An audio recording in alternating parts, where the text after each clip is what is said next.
Ayan guys, nagkuha ako ng 5 pirasong dalanghitang maliliit at may naisip lang akong kalukuhan.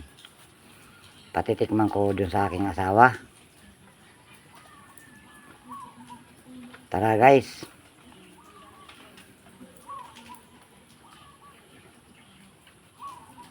O yan, umuulan pa.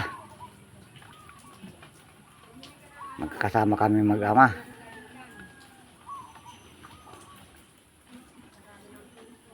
Yan, ito na kami. Lapit na kami sa kubo. Yan, ito na, sa loob. Binigay ko yung isa sa anak ko. Yung isa doon sa asawa ko. Yan, inamoy pa. Amoy pa lang daw, masama na. Para daw maasim.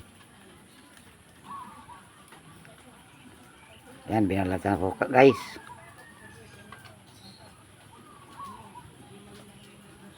Yan. At tinikman na. Yan, tingnan nyo naman po ang hitsura. At maasim daw. O, ayan na. O, ng bato pa. Ng bato pa ng buto. Yan, sa mga pala ng reaksyon. Yan, punta naman natin yung aking tiyuhin. At patitikman natin kung maasim nga ba. Yan. Yan tiyuhin ko. 85 na po ang edad niyan.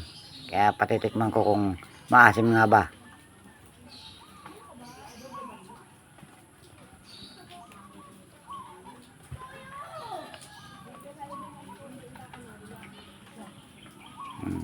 Yung isa kong anak kayo, maasim daw.